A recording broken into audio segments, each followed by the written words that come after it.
ini juga Bapak Ibu, dari 35 indikator kemarin di tahun 2019 itu ketika bertambah jadi 47 indikator itu, nah ini mostly daerah-daerah itu pada turun ya indeksnya ya, karena ada penambahan indikator baru, mulai dari indikator 21 sampai 31 terkait domain manajemen ya, di mana di situ ada 7 manajemen SPBE dan 3 jenis audit TIK, seperti itu ya.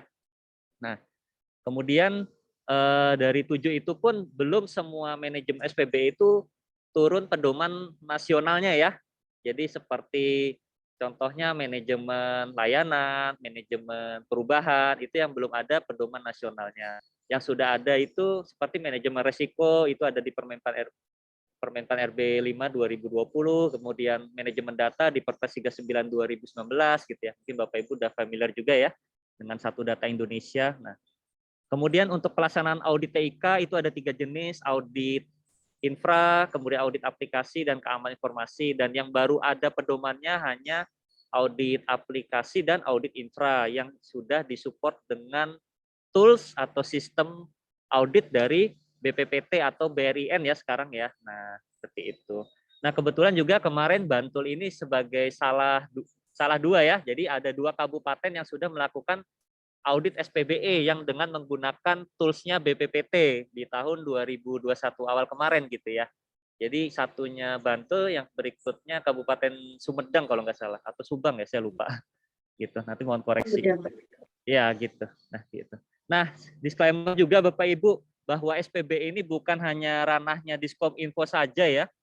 Jadi kalau saya selalu menjelaskan ke klien saya bahwa tim koordinasi SPBE itu, ini kalau racikan saya seperti ini sih Bapak Ibu gitu ya. Jadi ada ketua tim pengarah, itu bisa kepala daerah atau sekdanya gitu ya. Kemudian Bapeda selaku koordinator layanan perencanaan gitu ya. Kemudian di BKAD selaku layanan penganggaran dan keuangan.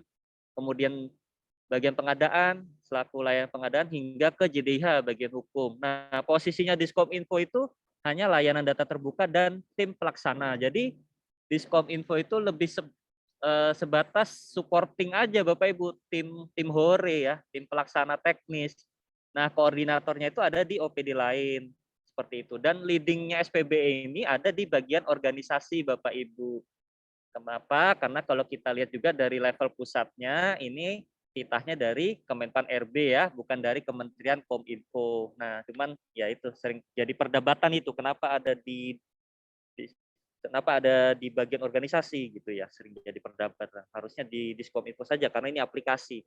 Nah, karena SPB itu sering dipahaminya itu sebagai sebuah aplikasi gitu ya. Padahal SPB itu kalau menurut kami, SPB itu sebuah kultur Bapak Ibu, budaya gitu ya, budaya kerja dengan berbasis elektronik. Kenapa? Karena dalam SPB itu tidak hanya mengatur aplikasi saja, tapi mulai dari tata kelolanya, ada manajemennya, itu sebuah kultur. Di mana di layanan sendiri, misalkan ada layanan pengaduan ya, mungkin Bapak Ibu pakai SP4N lapor atau bikin e-lapor sendiri, nah itu kan koordinatornya di teman-teman bagian organisasi ya, kepanjangan tangan dari Kemenpan RB, seperti itu. Nah, juga tim koordinasi SPB itu harus rutin Bapak Ibu melakukan agenda meeting internal ya. Nah, ini baru saja kami kemarin diminta jadi narasumber untuk rapat koordinasi SPBE Bapak Ibu di Kabupaten Bulungan. Nah, ini dengan Pak Bupati, Pak Sekda lengkap dengan Pak Inspektur ya, Kepala Inspektorat, kemudian ada Kepala Dinas Diskominfo, Kepala Bapeda, lengkap Bapak Ibu. Jadi SPBE ini bukan hanya ranahnya Diskominfo saja, dan SPBE tidak bisa berjalan jika hanya Diskominfo saja yang bergerak aktif ya. Tapi mulai dari pimpinannya, kemudian bagian organisasi ini utamanya juga, karena yang bisa ibaratnya memberikan titah untuk menerapkan SPBE dengan baik ke seluruh OPD itu sebenarnya bagian organisasi gitu ya, levelnya lebih atas dibanding Diskominfo, seperti itu. Nah juga itu ya, jadi intinya SPB itu sebisa mungkin bisa diberikan pemahaman ke daerah Bapak Ibu sekalian bahwa SPB itu bukan hanya ranahnya Diskominfo. Nah, syukur-syukur SPB ini udah jadi indeks kinerja utamanya Bapak Bupati ya atau kepala daerah. Jadi biasanya kepala daerah lebih aware nih kalau sudah jadi IKU nih gitu. Pak Bupati itu biasanya lebih aware-nya lebih ke komitmen anggaran gitu ya, karena investasi SPB ini lumayan. Tapi nanti kami juga memberikan tata cara nih, gimana sih meningkatkan indeks SPBE dengan anggaran yang minim. Nah, kebetulan nih juga Kabupaten Bantul bisa dibilang anggarannya juga minim ya Bu ya selama ini ya, karena PAD-nya juga nggak terlalu banyak. Nah, tapi Bu Ida kenapa kok bisa maksudnya teman-teman Pemkab Bantul kok bisa sih indeksnya tinggi dengan anggaran yang sangat terbatas gitu ya. Nah, nanti mungkin bisa diceritakan oleh Bu Ida ya nanti. Tapi sebelum itu ada beberapa pertanyaan ke Bu Ida ya. Ini mungkin bisa mewakili pertanyaan dari para audiens di sini. Halo Bu Ida. Ya. Halo. Ya. Ini mungkin saya akan memberikan beberapa pertanyaan ya Bu ya. Kita model sesi tanya jawab aja ya. Nah, mungkin di ini Bu, pertanyaan pertama dari saya, mungkin Bu Ida bisa mengisahkan nggak sih awal kondisi SPBE itu waktu pas awal Perpres 95 2018 ini rilis gitu, kondisinya seperti apa awalnya gitu. Oke, tapi sebelumnya saya mau nyapa Pak Nanang dulu nih. Oh Salah gitu. satu mentor. Selamat siang Pak Nanang. Beliau ini salah satu mentor yang turut berjasa juga di perjalanan Kabupaten Bantul sampai pada titik seperti sekarang ini. Dan terus terang ini Mas Radit, kalau baca judul webinarnya saya tuh jiper, sukses story gitu. Ya ampun ya. Kami belum ada apa-apanya, kami masih Iya. banyak belajar juga gitu. Iya Bu. Saya yakin juga Bapak Ibu yang ada di sini semua itu banyak yang jauh lebih tahu, jauh lebih paham, jauh lebih mengerti tentang SPBE. Yang mungkin kemarin kami seperti yang tadi Pak Nanang cerita, beruntung, kami lebih beruntung ketika bukti dukung yang kami sampaikan banyak yang diterima dengan baik oleh evaluator gitu. Jadi kita sharing aja ya, cerita-cerita aja ya. Ya, mungkin Tadi sambil share tadi screen boleh Bu. Oke, tadi Mas Radit menanyakan bagaimana kondisi SPBE di Bantul pada saat Perpres SPBE dirilis tahun 2018. Waktu itu begitu Perpres dirilis, setelah itu ada evaluasi, ada sosialisasi, kemudian ada evaluasi di akhir tahun 2018 kalau tidak salah, dan Kabupaten Bantul hasil evaluasi itu cukup kaget di awal tahun 2019 karena indeks kami itu ada di angka 1,84. Sebentar saya screen gitu.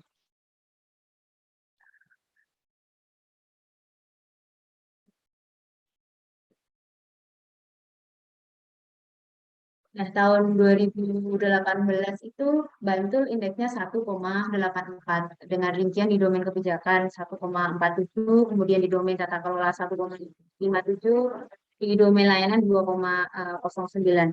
Bapak Wakil Bupati yang menerima saat itu, yang sekarang dia menjadi Bupati. Kemudian karena ada embel-embelnya sistem pemerintahan berbasis elektronik, jadi yang pertama kali dipanggil waktu itu Diskominfo. Kenapa seperti ini gitu. Nah, kemudian kami mulai berbenah, tapi kami berunding dulu nih. Ini cerita ya, cerita. Kami berunding dulu nih. Dari mana kami mau mulai berbenah. Terus terang saat itu kami mencoba bertanya ke teman-teman di kabupaten kota lain juga, karena kami pun masih belum terlalu paham SPP itu seperti apa. Dan setelah kami memetakan dari 35 indikator kala itu, ternyata memang banyak hal yang belum kami miliki, baik itu kebijakan maupun eh, tata kelola. Dari sisi kebijakan, kami belum sama sekali mempunyai aturan main istilahnya, baik itu Pergub ataupun SOP yang ada kaitannya tentang EGAF. Begitu juga dengan dokumen-dokumen. Blueprint EGAF ada, entah tahun berapa dibikin, dan rasanya sudah tidak relevan lagi untuk saat itu. Gitu. Kemudian kami mencoba melihat lagi bagaimana dengan layanan, bagaimana dengan aplikasi di Bantul. Belum ada pedoman juga ketika perangkat daerah membangun aplikasi harus bagaimana, apakah harus ada konsultasi atau harus bagaimana, itu belum ada sama sekali. Tidak ada mekanisme konsultasi dengan Diskominfo. Kemudian ketika perangkat daerah selesai membuat aplikasi, mereka mau hosting tinggal japri aja, tinggal kontak ke Kominfo, kirim email atau apa, minta hosting, sudah di hosting, tidak ada filter sama sekali. Nah dulu yang terjadi seperti itu. Kemudian kami mencoba bertanya ke pakarnya, ke ahlinya. Kalau kami ingin mengejar indeks dari 1,84 yang masuk kategori cukup, tapi cukupnya cukup kurus, cukup menjelang kurang. Kami harus mulai dari mana dulu? Kami mulai dari sisi kebijakan. Gitu. Kami mulai dari kebijakan, kemudian ada beberapa regulasi yang kami susun.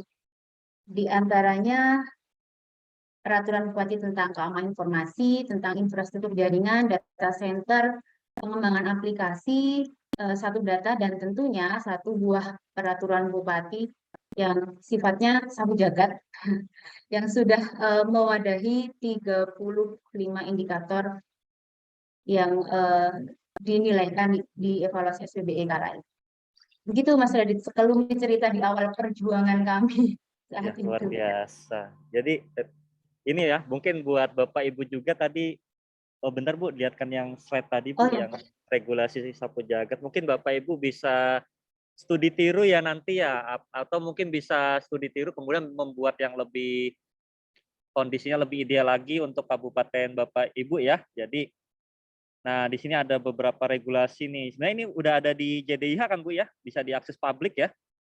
sudah. Nah ini nanti bisa mungkin Bapak Ibu sekalian di daerahnya kan punya karakteristik masing-masing ya, nanti bisa disesuaikan aja dengan kondisi ideal di kabupaten masing-masing. Cuman ini bisa studi tiru nih dan ini tidak butuh anggaran Bapak Ibu. Nah ini yang saya maksud tadi bahwa ada tata cara untuk meningkatkan indeks PBE tanpa perlu anggaran ya. Kita melakukan studi tiru aja. Nah harapannya ini nanti yang mengerjakan tidak hanya Diskominfo saja untuk menyusun regulasi ini, tapi juga berkoordinasi atau berkolaborasi dengan stakeholder atau koordinator lain ya, seperti koordinasi dengan bagian organisasi dan juga bagian hukum ya, Bu Ida ya. Kemarin seperti itu ya, Bu Ida, dalam menyusun ini ya. Kolaborasinya juga ada kan, Ibu? Seperti itu.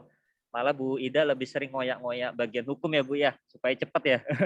Nah, itu juga salah satu strateginya, Bu. Jadi, Organisasi iya, jelas betul. terlibat kan.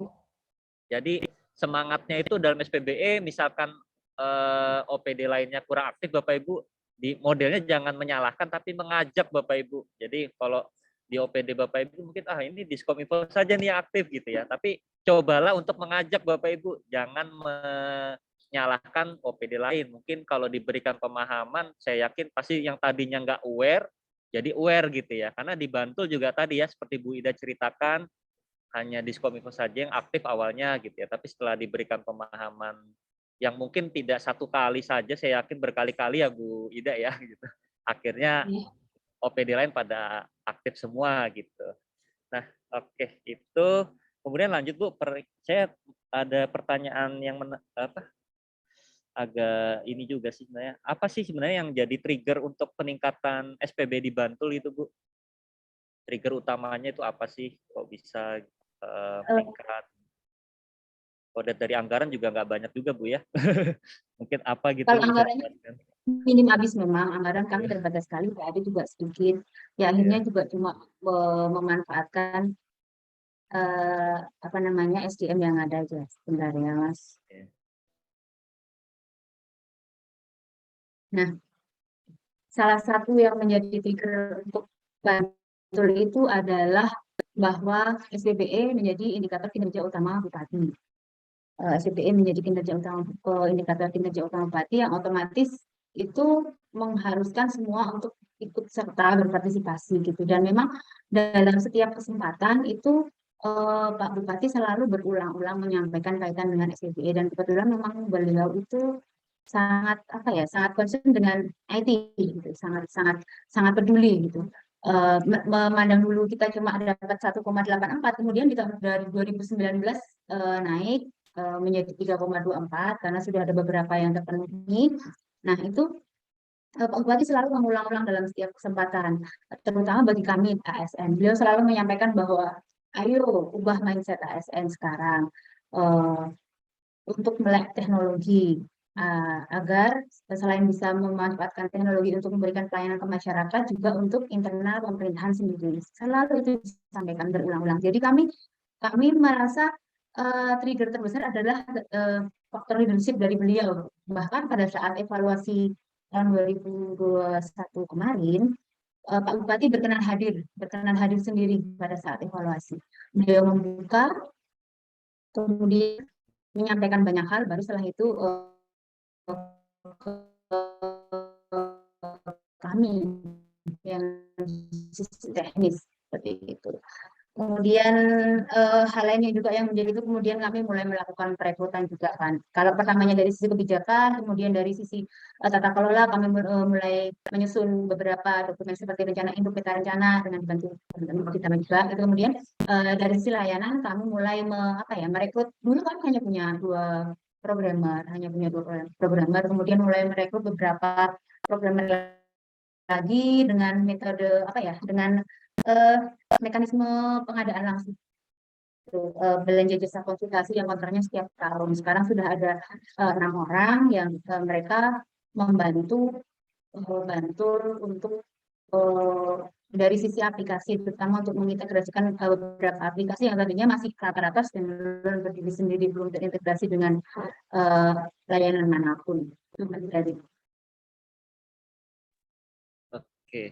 Jadi triggernya yang pertama komitmen kepala daerah ya Bu ya, kalau saya lihat ya. iya. Sampai beliau aware untuk ikut evaluasi eksternal kemarin ya, membuka acara gitu ya. Sampai akhir juga tuh Bu ya. Oh ini ya Ya, fotonya ini ya. ada dokumentasi. Ada dokumentasi Oh, saat Bapak Bupati mengikuti evaluasi SPBE. oke. Tuh, jadi Oke. memang beliau sangat dan setelah kemarin hasil keluar indeks sekian itu beliau juga menyampaikan bahwa ini bukan semata-mata indeks gitu karena mempertahankan lebih sulit ya kami paham itu kemudian semua harus benar-benar terlibat jadi semua kepala OPD dikumpulkan di ruangan kemudian diberikan banyak sekali pencerahan oleh Bapak akhirnya ya mereka semua tambah apa ya istilahnya mereka tambah peduli bahkan beberapa ada yang nanya tugas kami apa yang belum terselesaikan apa ya alhamdulillahnya seperti itu sih Mas. Kalau boleh diceritakan juga Bu untuk tadi anggaran SPB-nya selama dari 2018 sampai sekarang tuh menurut Ibu Ida seperti apa sih anggarannya itu? Kalau anggaran sebenarnya sampai sampai sekarang itu masih minim sih masih terbatas anggaran untuk IT cuma ya kami berharap banyak di tahun depan ya berharap banyak di tahun depan karena alhamdulillah karena eh, karena komitmen kepala daerah juga gitu mulai tahun ini itu Diskominfo sudah masuk dalam jajaran TAPD jadi semoga untuk kedepannya nanti untuk masalah penganggaran ini bisa lebih diperhatikan lagi karena kemarin-kemarin memang cukup susah Mas karena belum semuanya paham kan tapi setelah berulang-ulang Bapak Bupati menyampaikan sudah mulai terbuka dan alhamdulillah kita di Diskominfo sudah masuk di TAPD di Kabupaten Klaten. Ini mungkin juga harapannya bisa ditiru juga ya buat kabupaten Bapak Ibu ya tadi terkait Kominfo sebagai tim TAPD. Nah, kalau boleh tahu lagi Bu, dari 4 domain SPBE di Kabupaten Bantul itu yang paling lemah dan yang paling kuat itu di mana Bu ya? Tadi ada yang nanya juga ini di chat. Bisa mungkin kalau per indikator nggak perlu Pak ya, karena waktunya lama ini pasti 47 indikator. Mungkin secara domain aja Bu Ida rangkumannya tadi. Ada yang nanya di chat dari siapa? Pak Aji. Sorry. Pak Oh, Diskominfo Tanah Bumbu Bu Ida. Ya. Oh ini ya. Nah, indikator. Nah, paling tinggi di kebijakan 4,4 ya Bu ya. Dan yang kedua di layanan. Kalau di tata kelola 2,3, manajemen 2,9 ya. Nah, untuk di yang lemah ini Bu, untuk tata kelola dan manajemen itu sebenarnya kemarin indikator mana Bu yang membuat nilainya rendah itu Bu? Untuk tata kelola sama manajemennya Bu. Masih ke mute Bu Ida. Halo Bu. Masih ke mute.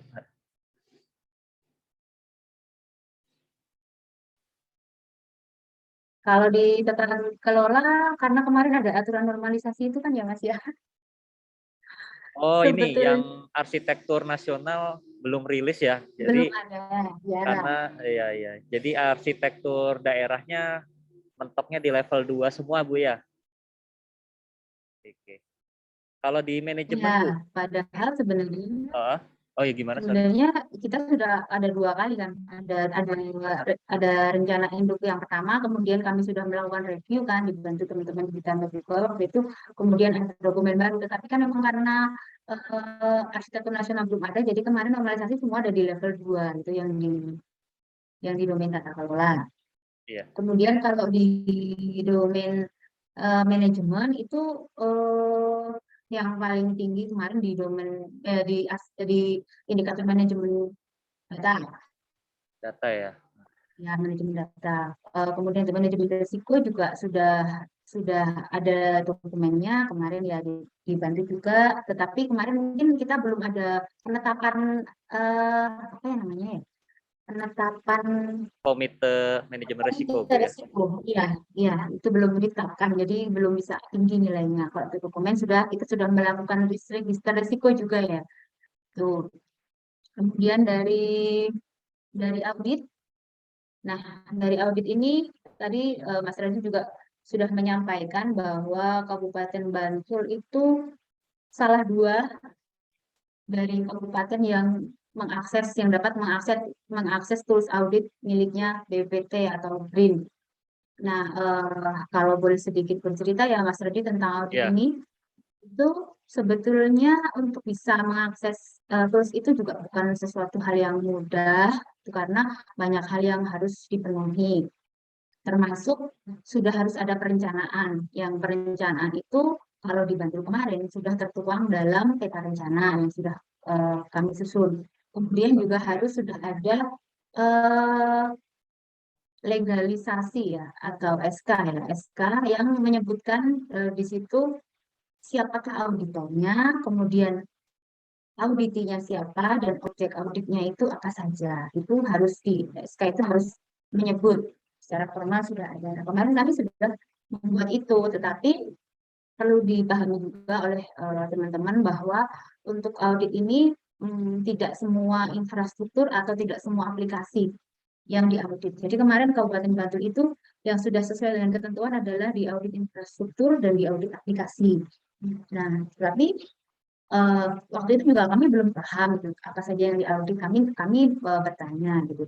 Nah, terus kemudian kalau untuk audit infrastruktur ini ada dua hal yang perlu diperhatikan, yaitu ada yang menjadi ranahnya BPPT atau BRIN dan yang menjadi ranahnya IPPD. Yang menjadi ranahnya BRIN adalah audit terhadap pusat data, karena seperti yang kita tahu juga bahwa daerah kan tidak diperkenankan untuk mengelola data center. Jadi untuk audit data center itu menjadi kewenangan BPPT. Kemudian yang diaudit oleh BPPT atau oleh kita yaitu audit jaringan intra pemerintah dan audit sistem penghubung layanan. Itu meliputi fungsionalitas, kemudian tata kelolanya juga ada banyak sekali pertanyaan, 400-an sekian yang harus dipenuhi pada saat proses audit itu. Kemudian kaitan dengan aplikasi itu juga tidak semua aplikasi yang diaudit. Ada ranahnya BRIN juga dan ada ranahnya EPPD juga. Untuk BRIN itu aplikasi umum. Yang aplikasi umum kita tidak mengaudit. Ya, yang kita oke. audit adalah aplikasi khusus, utamanya adalah aplikasi layanan publik unggulan yang kita nilaikan di indikator 45 sampai 47. Oh. Gitu, Mas. Tadi saya catat terkait persyaratan audit tadi ya dengan tools BPPT ini ya. Yang pertama menyusun peta rencana SPBE yang di dalamnya memuat program untuk melakukan audit TIK secara rutin ya Bu ya, per 2 tahun sekali ya. Ya, ya, Kemudian yang ya, kedua menyusun SK tim auditor internal ya. Ini ya, benar. SK-nya ada di JDIH nggak itu Bu? Atau belum diupload ya? Ada Mungkin nggak ya? nanti Bapak Ibu di sini mau lihat kayak gimana sih SK tim audit internal gitu ya. Nanti bisa studi tiru juga nih sama Bantul ya kalau SK-nya gitu. Nah Yang untuk jelas, gimana Wida? yang Sorry. harus ada siapa auditornya, kemudian Ya, siapa auditnya dan objek auditnya. Harus jelas itu ada. Dan untuk Eh, audit eksternal ini tidak harus apa ya, istilahnya bisa dilakukan oleh platform oh, atau bisa berkolaborasi. Kalau kami kemarin berkolaborasi dengan inspektorat oh, melakukan ini. inspektorat ya Bu ya. Wah. Ya, Nah, berarti bisa ditanyakan juga nih ke daerah Bapak Ibu nih, inspektoratnya selama ini membantu juga nggak sih dalam penerapan SPB ini, khususnya tadi ya tanggung jawabnya untuk sebagai auditor internal SPBE ya, seperti itu. Jadi kemarin leadnya itu atau ketuanya dari teman-teman inspektorat ya Bu ya, bukan Diskominfo ya, yang melakukan eh, audit atau gimana? dari ada dari inspektorat dan dari teman-teman Prakom dari Diskominfo juga. Oh, berarti ketuanya dari inspektorat, tapi tim supportnya dari teman-teman teknis Diskominfo gitu Bu ya? Iya, iya. Oke, ya. Kalau yang audit aplikasi layanan publik yang menjadi auditinya, ya berarti OPD terkait gitu. Misalnya kemarin kami mau audit aplikasi perizinan online, ya berarti di DPN PTSP yang menjadi auditinya. Oh gitu. Nah itu Bapak Ibu kalau tadi ya kolaborasi antar OPD-nya udah bagus nih seperti Bantul ini Bapak Ibu. Jadi inspektorat itu ranahnya di manajemen layanan audit ya untuk audit SPBE sebagai ketua tim tetap nanti dibantu oleh teman-teman Diskominfo ya. Jadi teman-teman inspektorat itu kan sudah biasa ya melakukan audit yang mungkin biasanya objektifnya lebih ke administrasi keuangan dan fisik ya, tapi di SPB ini juga punya peranan nih yang tadinya biasanya ngaudit infrastruktur atau keuangan, sekarang mengaudit lebih ke elektronik gitu ya. Nah, kemudian juga inspektorat di Bantul sendiri ini juga berperan juga aktif di dalam mengelola manajemen resikonya. Tapi sekarang nih lagi mau bercoba nih lagi uji coba bagaimana penerapan manajemen risiko. Makanya tadi Bu Ida bilang lagi nyusun draft komite manajemen risiko ya Bu Ida ya. Nah, seperti itu. Nah, juga Bapak Ibu sebenarnya inspektorat itu juga sebagai koordinator terkait layanan pengawasan internal pemerintah ya. Jadi tugasnya di SPB itu ada 3 Bapak Ibu kalau inspektorat tadi. Yang pertama audit, yang kedua manajemen risiko, yang ketiga layanan pengawasan internal pemerintah, baik itu aplikasi e-audit ataupun whistleblowing system ya seperti itu. Nah, untuk boleh tahu Bu, kalau kemarin dengan audit dengan BPPT, dengan tools BPPT itu kemarin bayar atau free Bu? Mungkin bisa diceritakan Bu. Karena kemarin masih internal ya auditnya, Ah, jadi memang gitu. Jadi ber, ber, ber, bersurat melalui email, berkorespondensi dengan BPPT. oke. Persyaratannya apa saja? Kemudian saya baca ada yang tanya gimana cara memperoleh akunnya, ya itu eh, be- be- bersurat ke BPT, kemudian ada dari sana akan membalas menyampaikan yang harus dikirim kembali ke BPT itu apa. Ya, tadi saya sampaikan tadi SK dan adanya perencanaan audit. Kalau di kami itu sudah ada peta rencana, jadinya yang kami sampaikan di peta rencananya. Nah, kalau misalnya Bapak Ibu sudah menganggarkan untuk audit tahun ini itu di diskon masing-masing, mungkin perlu diketahui juga bahwa kita harus melakukan audit internal dulu, baru setelah itu bisa melakukan audit eksternal. Oh, Stepnya seperti itu. Gitu. oke. Ada 2 step ya. Jadi audit internal dulu ya. Yang penting syaratnya tadi ya menyusun SK dan juga ada tadi ya peta rencana untuk menyusun kegiatan kapan audit dilakukan ya Bu ya. Seperti itu baru. Nah, untuk rencana ini Bu, kalau dengan audit eksternal, apakah kemarin Bu Ida sempat ada koordinasi dengan BRIN lagi Bu? Eh, Berkaitan dengan audit eksternal, ya kemarin kami sempat bertanya ke BRIN juga gitu, tindak lanjutnya seperti apa. Ya. Karena kami sudah melaksanakan yang internal ya, kemudian kami ingin melakukan audit eksternal. Dari memang dari BRIN kan mensyaratkan bahwa untuk audit eksternal itu harus latik yang sudah tersertifikasi dan terdaftar di Oke. BPT ya, di BRIN. Begitu juga dengan eh, auditornya. Nah, auditornya juga sudah tersertifikasi. Nah, itu yang disyaratkan. Tetapi kemudian kalau misalnya belum menemukan latik yang tersertifikasi, nanti bisa dibantu oleh BRIN, begitu keterangannya dari BRIN. Oke, Bu. Nah, ini ada yang bertanya lagi, Bu, dari Kota Balikpapan. Untuk aplikasi yang diaudit ini, misalkan ada 30, apakah cukup satu saja bisa mewakili bahwa kita sudah melakukan audit infra ataupun aplikasinya, atau 30 aplikasi itu harus diaudit semua, Bu? Untuk audit aplikasi yang Iya. ketika kita melakukan audit aplikasi SDPE hanya 3 saja, tiga aplikasi saja, aplikasi layanan publik unggulan yang kemarin kita nilaikan pada saat evaluasi di indikator 45, 46, dan 47. Oke, jadi gini Bapak Ibu, di indikator SPBE yang 45, 46, 47 itu kan ada layanan publik sektor ya. Nah, itu kan bebas memilih ya, Bapak Ibu bisa memilih mana layanan terbaiknya untuk dijadikan sebagai bukti dukung. Nah, ketiga-tiganya itulah yang dilakukan audit ya Bu Ida ya, seperti itu ya. Jadi tidak semuanya Bapak Ibu ya, Tidak semuanya. tidak semuanya. Nah, kemudian ini ada yang bertanya lagi dari teman-teman di Banyuwangi, untuk checklist audit aplikasi dan audit infrastruktur itu pedomannya apakah sudah ditetapkan, Bu? Karena menurut mereka masih draft bentuknya yang audit infra dan aplikasi ini, Bu. Pedomannya memang belum ditetapkan, memang masih draft. Masih draft dan versinya masih berubah terus. Tapi memang itu juga kemarin tetap kami ikuti dari versi keberapa sampai versi kelima yang infrastruktur yang aplikasi versi ke-8 itu kami ikuti terus versinya ada dan memang kami kemarin mempersiapkan dari awal dulu. Jadi kami list dulu dari daftar pertanyaan yang diaudit itu karena untuk audit sendiri hanya memerlukan waktunya itu singkat. Ketika nanti kita sudah mengirimkan persyaratan ke BPT akan memberikan username dan password, tetapi Ya, singkat waktunya. Jadi proses auditor itu mengaudit hanya 1 minggu, ya. kemudian eh, auditor memasukkan bukti dukung itu hanya 1 minggu, kemudian auditor membuat laporan juga hanya 1 minggu. Jadi singkat sekali. Oke. Sementara daftar pertanyaan itu ada 400-an. Jadi memang harus dipersiapkan sebelumnya. Oke, gitu ya. Nah, mungkin kayak saya rasa untuk terkait audit udah cukup Bu ya. Lanjut yang tadi Bu, saya penasaran terkait manajemen data. Kalau secara kajian kan memang sudah ada Bu ya manajemen. Cuman untuk menerapkan kajian tersebut bagaimana Bu ya penerapan manajemen data di Kabupaten Bantul?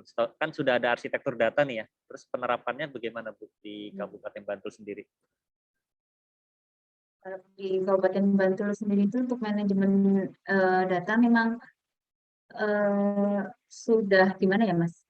Sudah baik sih, baik dari sisi aturan main, regulasi, SOP, kemudian forum satu data juga berjalan dengan baik, kolaborasi Bapeda dengan Diskominfo, kita juga ada portal satu data juga yang kemudian juga dievaluasi secara berkala, seperti itu Mas. Jadi jalan semua sih, baik dari sisi regulasi maupun forumnya. Ini juga tadi sudah menjawab ya Bapak Ibu. Jadi kalau di Bantul itu sudah ada terkait peraturan tim forum satu datanya, di mana di situ ada pembina data, kemudian wali data, dan produsen datanya ya. Nah, di Bantul sendiri saya lihat sendiri itu memang agenda rutin per 6 bulan ya. Jadi tidak hanya sekedar menyusun kajian, terus naik indeksnya, tapi harus menerapkan kajian tersebut Bapak Ibu. Jadi harapannya Bapak Ibu di sini yang udah menjadi klien kami, harapannya apa yang sudah pernah kita kerjasamakan itu benar-benar bisa diimplementasikan Bapak Ibu ya, tidak hanya sekedar disimpan di lemari saja gitu ya, tapi agendanya dijalankan tadi. Agenda satu data itu mengundang seluruh OPD, kemudian mengupdate metadata atau daftar datanya ya, daftar data di seluruh OPD nih Bapak Ibu. Jadi mulai dari level bawah nih, misalkan dari dinas sosial, di situ ada berapa bidang, misalnya ada 3 bidang, kemudian ada berapa seksi. Nah, itu semua diinventaris Bapak Ibu. Dari misalkan ada 9 seksi, nah berarti data di masing-masing 9 seksi itu diinventaris. Nah, itu baru satu OPD gitu kan ya. Artinya seluruh OPD harus diinventaris datanya sampai ke level bawah ya, level seksi. Cuma sekarang nggak ada seksi Bu ya. Sekarang udah jadi peranata komputer Bu ya. Gitu. Ya, seperti itu contohnya. Nah, kemudian dari agenda forum satu data itu membahas isu-isu Bapak Ibu. Jadi di Bantul ini juga cerita, kami pernah membantu dalam pengembangan aplikasi e-audit. sama aplikasi ini portal aplikasi pelayanan pemerintahan. Nah, di situ kami mengintegrasikan 22 aplikasi Bapak Ibu. Nah, kemudian kita ada masalah nih, di mana kita membutuhkan API dari teman-teman BKPP ya, Badan Kepegawaian, tapi dari teman-teman Badan Kepegawaian kurang berkenan karena ada khawatir dengan masalah keterbukaan informasi gitu ya. Nah, sebenarnya masalah-masalah itu bisa diangkat di forum satu data tersebut Bapak Ibu. Masalah kalau misalkan ada OPD yang mungkin perlu diberi pemahaman bahwa integrasi itu penting loh. Jadi kita nggak usah takut eh, terlalu takut nanti adanya hacking atau apa ya. Ibaratnya teknologi itu seperti kalau kita lihat dari sisi negatifnya saja ya kita nggak maju-maju Bapak Ibu gitu. Kita juga perlu melihat dari sisi positifnya seperti itu. Nah, yang tadinya DKPP tidak mau memberikan API atau data kepegawaiannya sekarang sudah mau ya Bu Ida ya. Jadi aplikasi dibantu sekarang sudah saling terintegrasi Bapak Ibu secara database ya gitu.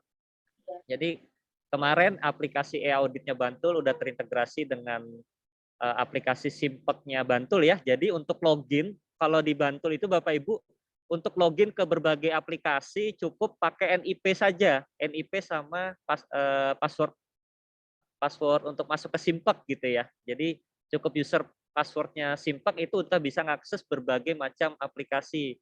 Jadi tidak perlu lagi mengakses aplikasi misalkan aplikasi e-audit atau aplikasi seperti aplikasi layanan khusus lainnya itu harus login berkali-kali atau punya banyak user akun di berbagai aplikasi. Nah, nanti bisa studi tiru juga nih ke teman-teman di Bantul ya untuk bagaimana sih pengembangan aplikasi portal layanan publiknya. Nah, juga mau nambahin cerita nih terkait di Bantul sendiri untuk tata kelola aplikasinya Bapak Ibu. Jadi di Bantul sendiri Bapak Ibu di sana itu sudah membudayakan mendokumentasikan sistem informasi atau mendokumentasikan aplikasinya Bapak Ibu. Jadi mungkin yang selama ini Bapak Ibu kurang aware ya terkait aplikasi-aplikasi yang beredar di Kabupaten Bapak Ibu itu sebenarnya dokumentasi API atau dokumentasi sistemnya berikut juga source code-nya itu harus didokumentasikan dengan rapi Bapak Ibu. Nah, kemarin juga ini salah satu contoh juga ya. Jadi di Kabupaten Bantul seluruh sistem itu sudah didokumentasikan dengan rapi gitu ya. Tapi sekarang lagi bertahap gitu karena aplikasinya ada 60-an berapa gitu. Dari 100 berapa yang udah diarsipkan sehingga sisa 60. Nah, dari 60 ini sekarang lagi bertahap nih untuk didokumentasikan gitu ya API-nya supaya apa? Supaya memudahkan untuk proses integrasi dan juga bisa dimonitoring Bapak Ibu. Mana saja aplikasi yang lagi down, lagi ada error API-nya. Nah, itu di Bantul sudah menerapkan itu ya. Jadi kalau tools-nya sudah banyak Bapak Ibu bisa pakai Apiary, bisa pakai .pau gitu ya atau pakai GitLab, GitHub gitu ya. Nah, kemudian ada dokumentasi sistemnya nih. Nah, jadi ada mockup aplikasinya, kemudian database-nya seperti apa. Nah, juga kalau di Bantul sendiri Bapak Ibu ketika ada pengembangan aplikasi dengan pihak ketiga di Bantul tuh udah punya tata kelola yang sesuai gitu ya. Jadi ketika ada OPD nih misalkan dari inspektorat kemarin kita juga kerjasama dengan inspektorat untuk mengembangkan aplikasi e-audit ya. Nah, kemudian inspektorat ini mengundang Diskominfo dan kami dari Digitama untuk mengadakan kick-off meeting ya. Kemudian dari kick-off meeting itu kami menjelaskan terkait spesifikasi sistem, kemudian teknologi yang digunakan apa, dan durasi pekerjaan berapa lama, SDM-nya berapa. Kemudian dari Diskominfo memberikan standar pengembangan aplikasi. Jadi ini seperti standar teknologi yang harus ada di dalam pengembangan aplikasi tersebut. Nah, kalau di Bantul standarnya pakai Laravel atau CI atau Yi ya. Nah, jadi kami mengikuti standar itu Bapak Ibu. Kemudian dari sisi keamanannya juga kami mengikuti standar yang ada di teman-teman Diskominfo Bantul. Baru kita proses pengembangan aplikasi sesuai dengan standar tersebut. Baru ketika sudah dirasa selesai, kemudian dilakukan user acceptance test atau testing ke klien kami yaitu inspektorat. Nah, ketika inspektorat merasa sudah secara fitur sudah cukup, maka lanjut ke tahap penyerahan dokumentasi sistem dan langsung lanjut ke tahap melakukan penetration testing ya atau keamanan aplikasi yang dilakukan oleh teman-teman Diskominfo. Baru sampai ke proses pemberian subdomain. Jadi teman-teman Diskominfo di daerah lain tuh mungkin bisa gini aja Bapak Ibu, dikunci aja misalkan ada OPD yang kurang aktif atau tidak mau mengajak Diskominfo dalam pengembangan dengan pengembangan aplikasi dengan pihak ketiga. Nah, itu bisa kita beri persyaratan aja untuk mendapatkan hosting dan subdomain kabupaten atau kotanya wajib berkoordinasi juga dengan Diskominfo dan juga meminta dokumentasi sistem. Nah, itu cara nguncinya Bapak Ibu ya. Seperti itu. Dan ini kami ada proses komunikasi juga nih antara Diskominfo dengan Digitama kemarin ya. Padahal klien kami inspektorat nih Bapak Ibu. Klien kami inspektorat ini. Jadi kami pertama diminta untuk join ke grup Telegramnya Diskominfo ya di sini. Kemudian mereka meminta user, password, dan link, dan kita diminta ngupload source code kita ke repository source code mereka ya. Kemudian di sini mereka memberikan 10 temuan nih Bapak Ibu. Nah, teman-teman Diskominfo memberikan 10 temuan terkait celah keamanan informasi, kemudian pendetailannya ada di sini ya. Jadi di sana udah pakai aplikasi seperti itu. Nah, kemudian dari 10 ini yang kemudian kita perbaiki Bapak Ibu. Jadi teman-teman Digitama melakukan perbaikan 10 celah keamanan ini ya yang diberikan oleh teman-teman dari bidang keamanan informasi ya seperti itu. Nah, ini errornya kenapa gitu ya. Jadi ya kalau ada error tuh jangan nggak bisa langsung di-upload ke server production-nya Diskominfo gitu ya. Jadi nggak benar-benar terjaga Bapak Ibu kalau di Bantul itu. Nah, harapannya budaya ini yang bisa diterapkan di daerah Bapak Ibu ya. Ya. Cuman memang untuk menerapkan budaya ini SDM internal di Diskominfo Bapak Ibu perlu ada juga nih dipersiapkan, yaitu minimal ada SDM untuk penetration testing ya, atau yang orang ahli jaringan, kemudian ada web developer seperti itu. Yang seperti tadi Bu Ida sampaikan ya. Jadi ada budaya dokumentasi dan ada budaya testing aplikasi, dan tentunya tanpa lulus testing ini kami tidak bisa mendapatkan berita acara serah terima Bapak Ibu. Jadi kita benar-benar sangat terpacu gitu ya untuk menyelesaikan temuan yang terkait keamanan informasi ini. Nah, gitu.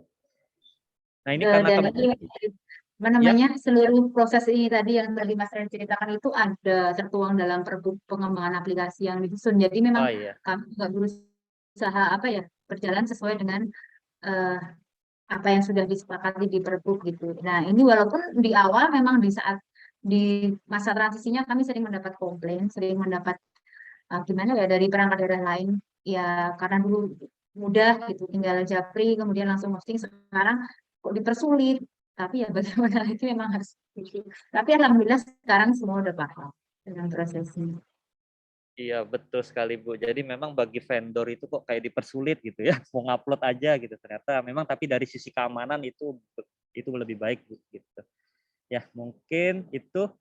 Nah, selanjutnya juga ini Bapak Ibu, saya mau cerita juga bahwa terkait tadi ya pertanyaan dari Pak siapa ini, penetapan standar pengembangan aplikasi Bantul ditetapkan dengan peraturan kepala daerah, boleh di-share dokumennya. Oh, nanti ke Bu Ida ya Bu ya, dari Diskominfo Sumbar nih Bu Ida.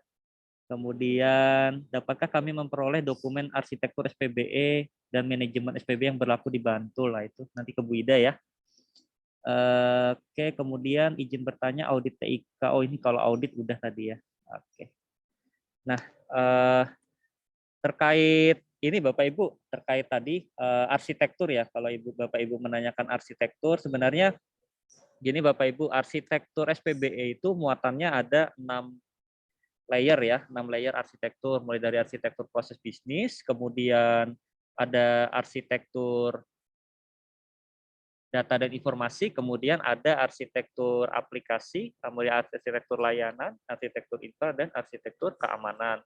Di mana sebenarnya dalam menyusun arsitektur ini sudah ada pedoman internasionalnya, biasanya pakai metode TOGAF ya, framework TOGAF, ataupun pakai framework FEAF. Nah, yang dimaksud Kemenpan itu harus mengacu ke arsitektur nasional itu sebenarnya lebih kepada kode referensi saja gitu. Jadi di referensi arsitektur nasional itu untuk membuat semacam klasterisasi, misalkan data di Dinas Pendidikan itu misalkan ada 20 data. Nah, itu termasuk data bidang urusan apa? Otomatis kan urusan pendidikan ya. Kemudian kodifikasi urusan pendidikan itu apa? Jadi lebih ke kodifikasi aja sih Bapak Ibu. Cuman secara metodologi sama aja Bapak Ibu, arsitektur di mana-mana seperti itu. Dan juga arsitektur nasional itu juga disusun berdasarkan dari pedoman arsitektur di internasional ya, yang udah familiar mungkin dengan TOGAF atau VEAF seperti itu. Juga kemarin saya pernah ini juga pengalaman pada saat kita menyusun arsitektur SPBE di Kementerian Kominfo itu kami langsung ibaratnya langsung divalidasi oleh tim Kemenpan RB langsung ya, dari teman-teman Debalax gitu. Waktu itu ada Bu Eka Perwitasari itu juga mereka memvalidasi apa yang kami susun Bapak Ibu. Jadi kami bantu menyusunkan arsitektur SPB Kementerian Kominfo, kemudian kami langsung divalidasi oleh Kemenpan RB langsung gitu ya. Jadi secara metodologis sebenarnya aman-aman aja gitu ya, mengacu pada TOGAF atau VEAF no isu, cuman yang penting kode referensinya saja. Jadi misalkan Bapak Ibu sebenarnya sudah punya nih arsitektur SPB nasional SPB di daerahnya, itu nggak apa-apa sebenarnya, cuman nanti ketika ada pengesahan arsitektur nasional dicek aja Bapak Ibu kode referensinya itu loh, kode kode klasterisasinya ketika ada perubahan ya udah diupdate aja, lebih ke kodifikasi aja sih sebenarnya arsitektur nasional itu Bapak Ibu. Nah, itu juga bisa Bapak Ibu lihat juga di yang sudah tertuang nih ya, raperpresnya. Bentar saya share screen. Nah, ini di PDF saya ini kan, nah ini lebih sifatnya hanya referensi saja Bapak Ibu. Nah, cuman masih draft ya, draft sifatnya masih rahasia. Nah, nanti daerah Bapak Ibu perlu menyusun arsitektur SPBE nih. Nah, kalau yang udah ada nggak perlu khawatir, nanti takut nggak sesuai arsitektur nasional, nggak juga sih. Sebenarnya tinggal diselaraskan lagi aja kode referensinya. Kalau solusinya saya rasa sama, karena masing-masing kabupaten itu pasti kebutuhan aplikasinya beda-beda Bapak Ibu. Nggak bisa kebutuhan di Bantul disamakan dengan kebutuhan di Cilacap misalkan gitu ya. Itu pasti beda kebutuhan aplikasinya. Kemudian kebutuhan dari sisi manajemennya pasti berbeda-beda seperti itu. Nah, jadi kalau arsitektur nasional itu lebih ke bagaimana menyusun arsitektur berdasarkan kode referensi. Bentar, Bapak Ibu, saya cari dulu. Saya nggak hafal halamannya. Ini sengaja saya nggak taruh di PPT supaya Bapak Ibu nanti juga mau nih buka dokumen ini gitu ya. Kalau saya langsung tunjukkan di PPT nanti kesannya kurang di. Nah, sebenarnya udah ada kode kodifikasi nih Bapak Ibu tuh. Jadi untuk data keamanan tuh kodenya RD 0502 gitu ya. Data kependudukan kodenya RD 0307. Sebenarnya lebih ke seperti itu aja sih. Nah, kalau secara substansi saya rasa kalau Bapak Ibu udah punya arsitektur SPBE, saya rasa udah sesuai lah gitu. Tinggal hanya diselaraskan kodifikasinya aja Bapak Ibu. Seperti itu. Lanjut lagi. Mohon dibagi materi. Oh ya, nanti akan kami bagi bagaimana teknis penerapan SSO pada banyak aplikasi di Bantul. Kemudian izin bertanya tool penetrasi yang digunakan untuk pengujian aplikasi. Oh ya, tools-nya ada banyak Bapak Ibu. Jadi tapi saya bukan endorse ya ini ya. Jadi saya sekedar sharing. Yang paling enak digunakan itu tools untuk pengujian namanya Code Review Bapak Ibu ya. Jadi ada code review-nya pakai SonarQube. Nah, pakai SonarQube ini, jadi dia bisa melakukan scanning vulnerability-nya secara otomatis gitu ya. Atau juga bisa pakai, ada banyak sih Bapak Ibu sebenarnya. Saya tidak merekomendasikan hanya satu tools saja ya, dan saya tidak endorse di sini gitu. Kemudian terkait ini Bu Ida mungkin bisa menjawab terkait SSO di banyak aplikasi, atau saya yang bantu jawab? Halo Bu. Oh gitu ya. Ya, oke. Kebetulan yang bantu juga dari teman-teman Digitama, Bapak Ibu. Jadi kalau Bu Ida kebetulan dulu kasih e-gov ya, bukan kasih aplikasi. Jadi dulu saya lebih banyak koordinasinya sama kasih aplikasi, Pak Yahya namanya. Jadi kalau di SSO itu sebenarnya gini Bapak Ibu, saya juga nggak bisa liatin ininya ya, aplikasinya karena saya udah serial 5 gitu, jadi nggak bisa login lagi. Cuman logikanya, Bantulpedia nama aplikasinya Bu ya. Jadi portal aplikasi itu gini Bapak Ibu, di mana sebuah aplikasi yang memungkinkan Bapak Ibu itu bisa mengakses berbagai layanan cukup install satu aplikasi aja. Jadi aplikasi dari berbagai OPD itu sama Pemkab Bantul disatukan Bapak Ibu. Nah, disatukan. Tadinya ada e-retribusi yang megang BKAD Bu ya. Kemudian ada aplikasi RSUD, itu yang megang RSUD Bantul. Kemudian ada terkait aplikasi info pariwisata yang megang Dinas Pariwisata gitu ya. Dan masing-masing ibaratnya masing-masing OPD ini punya vendornya masing-masing dulu. Nah, itu kejadian bener ini. Jadi masing-masing OPD itu punya vendornya masing-masing. Sehingga kemarin effort yang paling besar itu yang pertama kali kita lakukan yaitu memanggil seluruh vendor terkait aplikasi tersebut ya. Ada 22 aplikasi yang mau kita integrasikan ke Bantulpedia atau Bantul Smart Service. Nah, kita panggil itu vendornya satu-satu. Panggilin. Kemudian kita minta dokumentasi API-nya untuk dan cara teknis integrasi aplikasi seperti apa, seperti itu.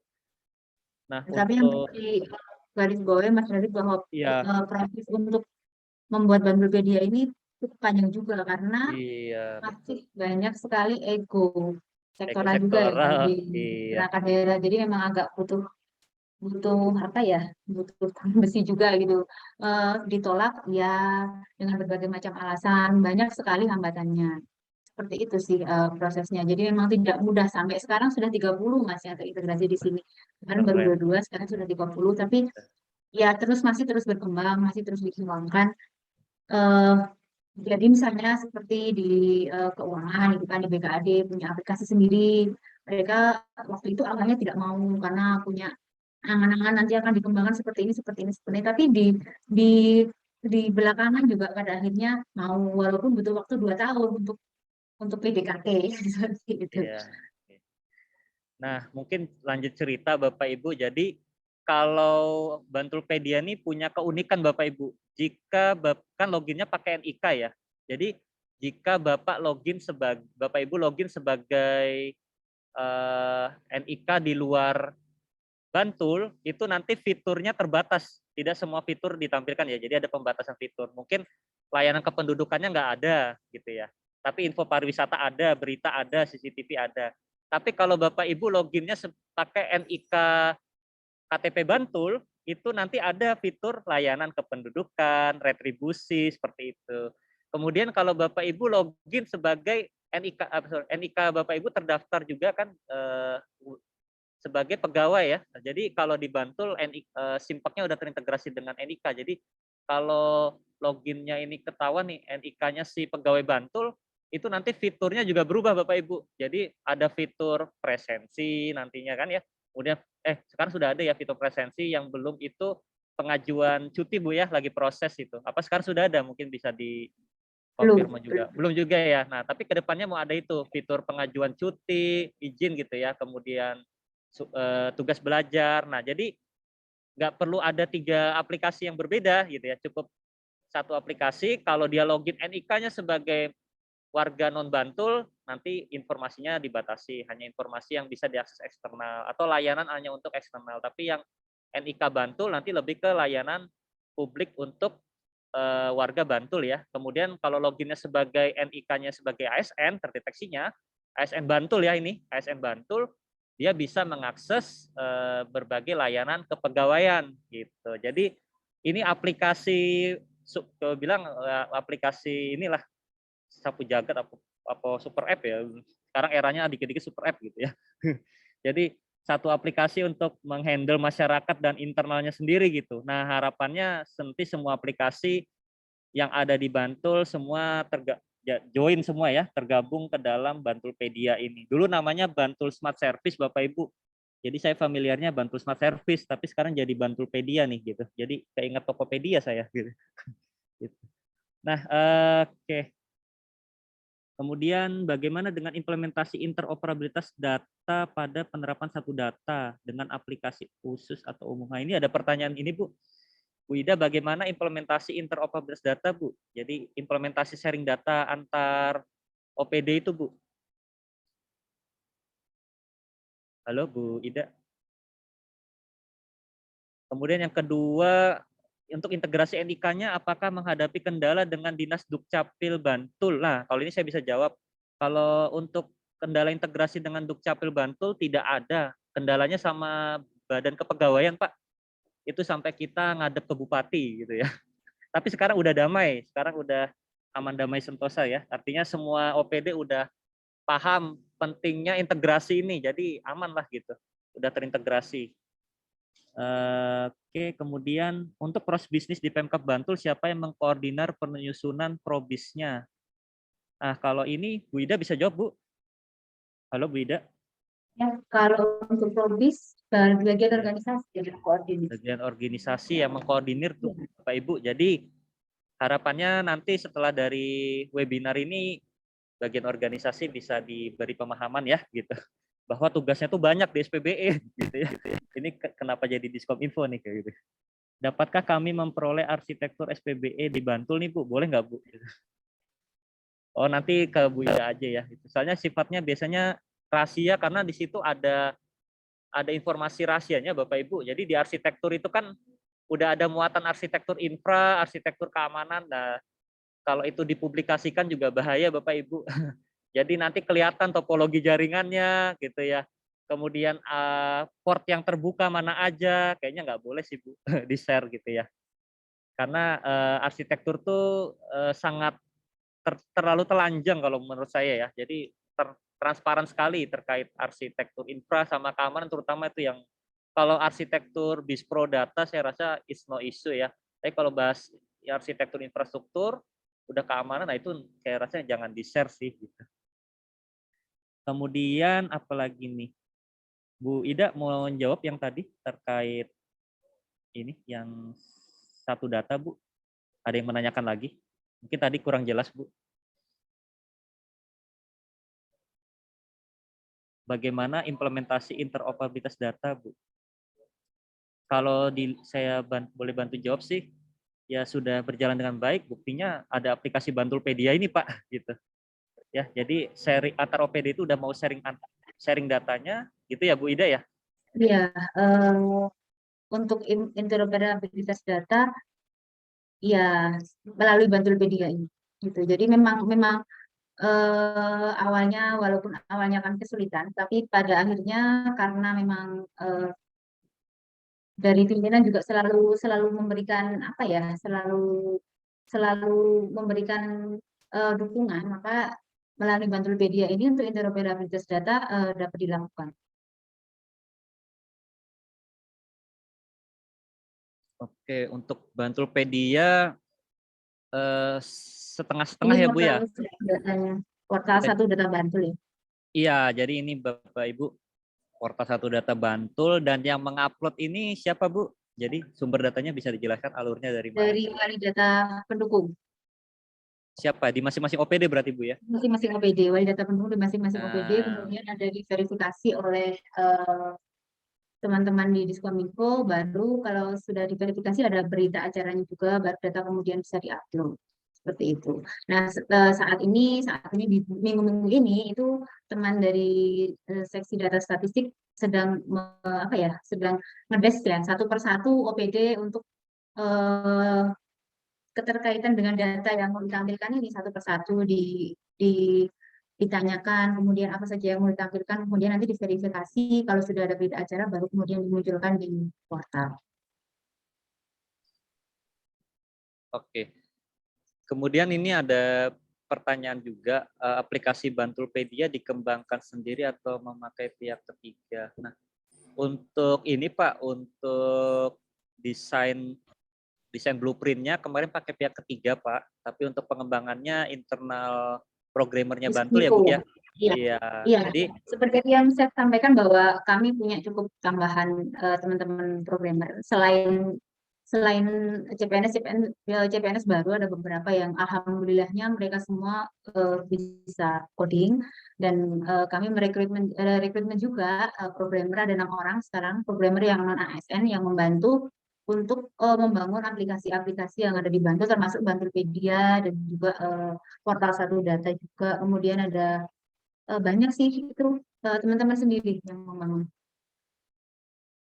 Ini ada lagi pertanyaan terkait audit. Kayaknya webinar berikutnya kita bahas audit aja deh Bu. Nanti saya ngundang teman-teman dari BRIN ya, BPPT, sekarang BRIN. Ini pertanyaan terkait audit nih. Koordinator audit TIK itu ke siapa ya? Apa ke Kominfo juga? Apa ke Kominfo juga mengingat SDM dengan latar komputer tidak merata di setiap perangkat daerah? Koordinator auditnya siapa Bu? Kalau di Bantul Bu? Kalau koordinatornya kemarin dari inspektorat, tetapi auditornya itu gabungan inspektorat dan Diskominfo. Nah, kalau kendalanya di Diskom infonya mereka ini Bu kayaknya SDM dengan background IT-nya minim gitu.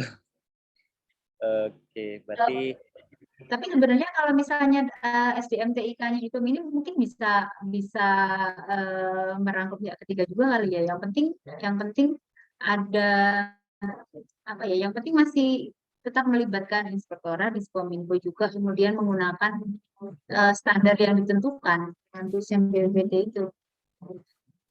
Karena kami harus ngakuin juga sih, kalau kemarin kami lakukan sendiri itu memang luar biasa. Jadi kami melakukan audit kemarin itu benar-benar hanya eh, prosesnya saja yang kami lakukan sesuai prosedur. Kalau hasil kami nggak berani nanggung juga gitu hasilnya seperti apa, apakah sudah sempurna atau belum, karena kami juga masih belajar gitu.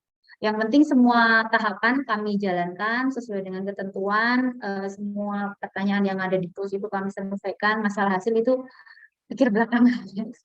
iya, Kami berproses dulu kemarin gitu. iya. Oke, mungkin ini tadi ada yang bertanya terkait bagaimana cara mengumpulkan bukti dukung. Nah, ini saya tanyakan ke Pak Nanang, G. Pak Nanang, selamat siang. Halo, Pak Ya, Nanang. Ya, ya Pak, Mas. mungkin ini ada yang bertanya, Pak, terkait bagaimana sih cara untuk memberikan bukti dukung yang baik, yang benar, yang memang bisa atau mudah dipahami oleh para evaluator gitu, Pak. Mungkin bisa dijelaskan atau diberikan gambaran, Pak. Ya, baik. Terima kasih Mas Radit.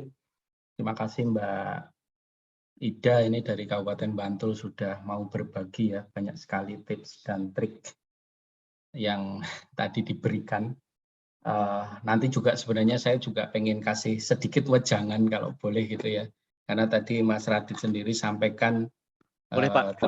terkait dengan adanya mekanisme studi tiru gitu ya. Karena ini harus hati-hati Bapak Ibu. Jadi dari pengalaman tentu saya berbagi juga dalam kapasitas sebagai evaluator eksternal gitu ya. Jadi banyak juga beberapa di lokus yang saya tangani itu juga kalau kami di evaluator eksternal itu lebih teliti itulah ya. Ada beberapa dokumen-dokumen yang kami temukan itu juga hasil studi tiru yang kurang teliti gitu. Artinya kalau saya sebelum nanti menjawab apa yang perlu dipersiapkan Mas Radit, nanti kalau boleh saya share screen ya bahan-bahannya karena Monggo, ini Pak. ya biar bisa menjadi konsiderasi juga bagi Bapak Ibu dari IPPD seperti itu. Tadi balik lagi ke mekanisme studi tiru ya, kalau saya boleh kasih sedikit catatan gitu supaya nantinya di evaluasi berikutnya kualitas di atas kertas itu sama dengan kualitas realitas yang ada di lapangan seperti itu.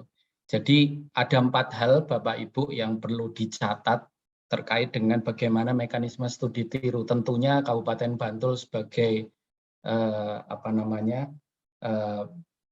pemuncak klasemen kabupaten gitu ya seluruh Indonesia gitu. Bu Ida di sini yang kemarin juga sangat tertib gitu dengan teman-teman di Dinas Kominfo dan tim koordinasi. Jadi tidak hanya peran tim Dinas Kominfo tetapi juga tim koordinasi. Nah, bicara studi tiru, ada 4 hal Bapak Ibu yang perlu diperhatikan. Yang pertama adalah, ya kalau di Islam itu ada innama a'malu binniyat ya. Jadi kalau kita mau meniru, niatnya itu diluruskan terlebih dahulu. Artinya pastikan bahwa kita berniat studi tiru itu adalah dalam konteks yang baik.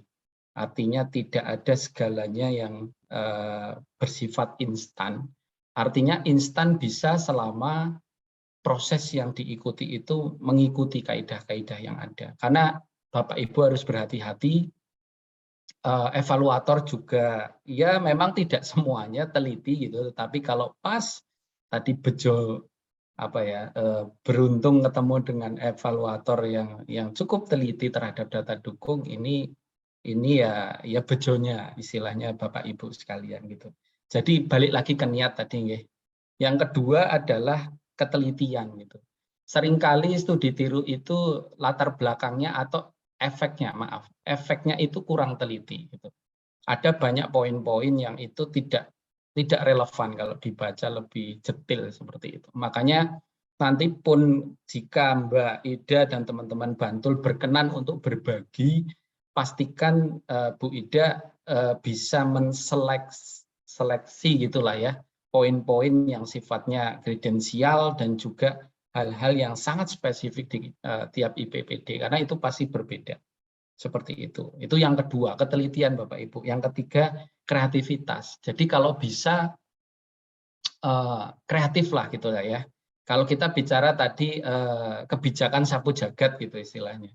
Ya sapu jagat itu harus disesuaikan dengan konteks kesiapan dari IPPD Bapak Ibu. Jangan langsung ingin segala sesuatunya itu sempurna, penuh. Karena nanti akan cukup tidak relevan ketika disesuaikan dengan kondisi yang ada di daerah. Karena kami di evaluator juga di sedikit banyak itu TOT kami itu dilatihnya untuk mengenali yang seperti itu. Yang tidak teknis lah.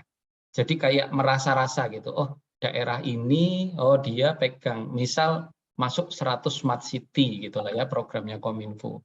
Ini yang kayak gini ini nggak lazim gitu. Nah itu tuh bisa jadi pertimbangan-pertimbangan.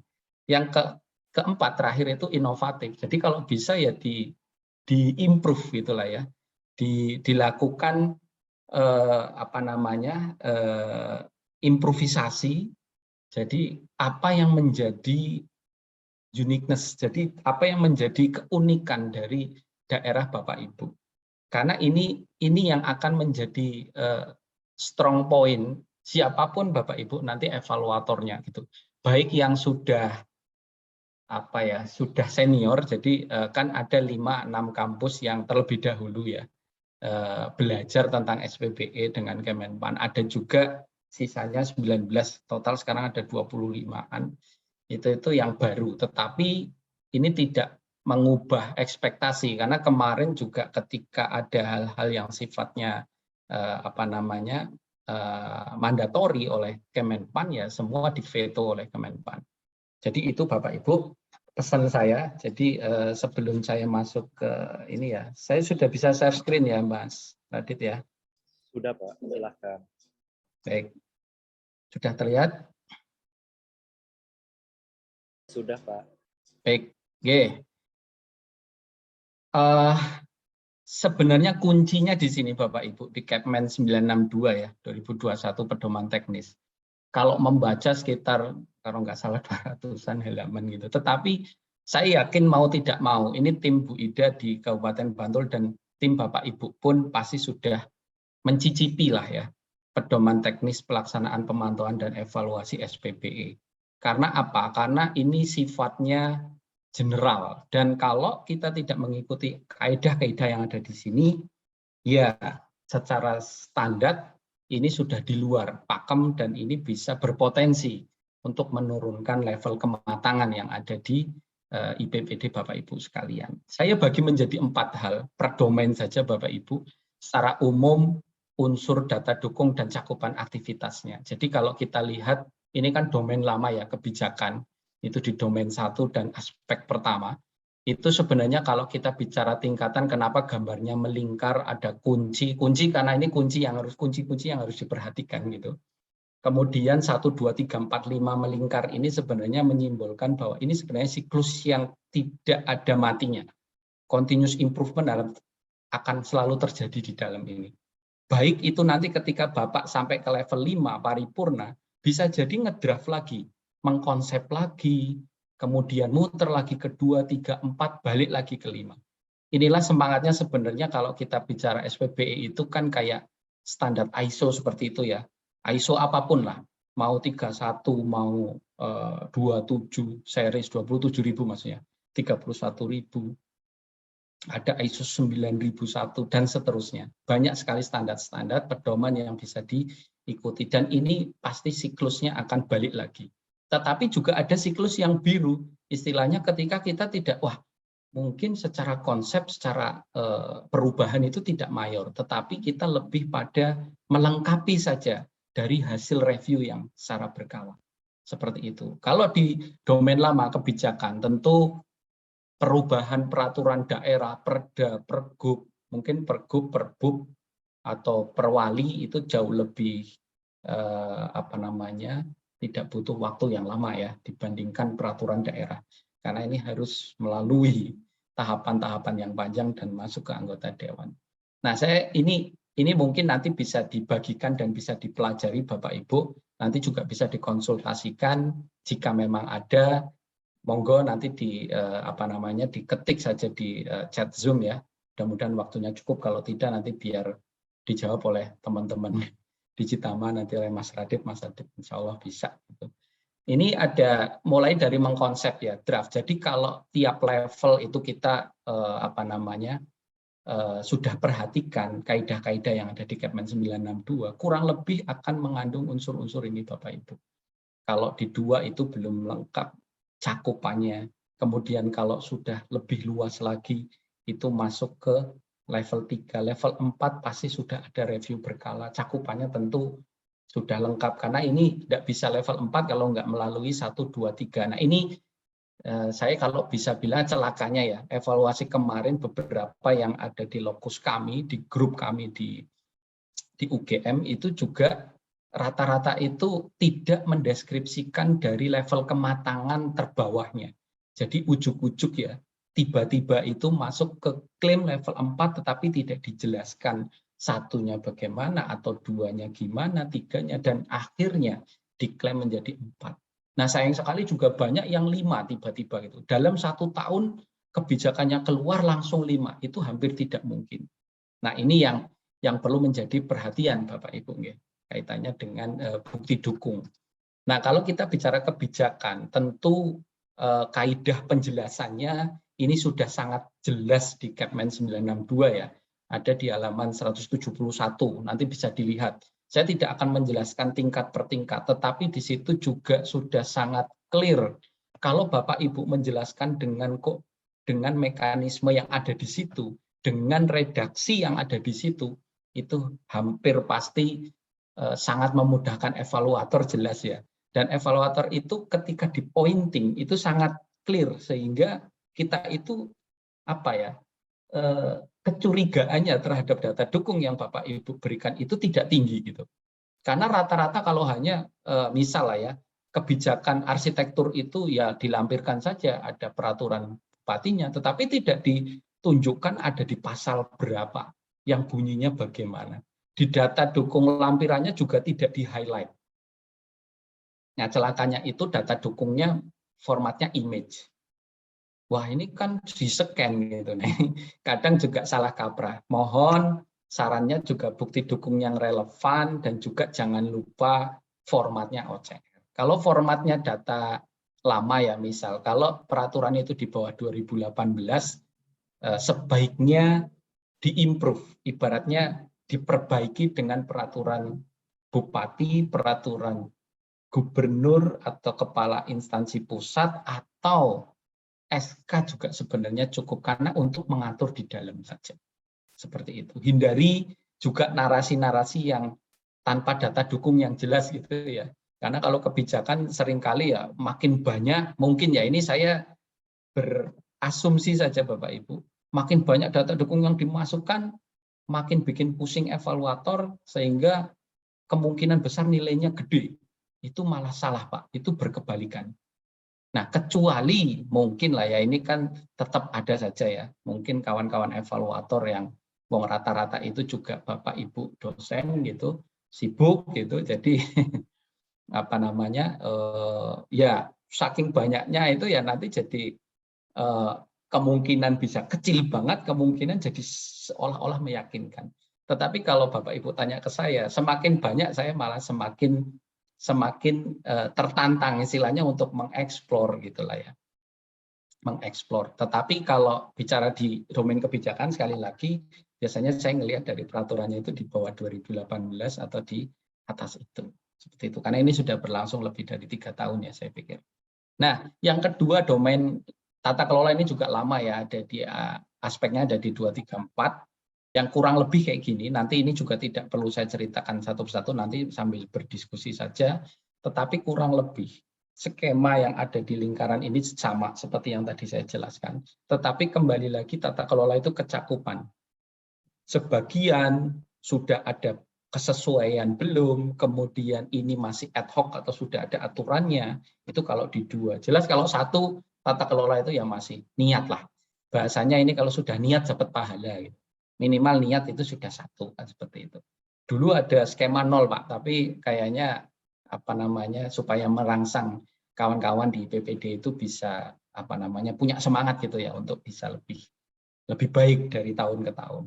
Mencakup keseluruhan kalau di level 3, dikonsultasikan ada beberapa indikator yang harus berkonsultasi dengan Dinas Kominfo seperti itu dan diformalkan. Jadi jangan hanya bentuknya dokumen tata kelola itu ada kok draft.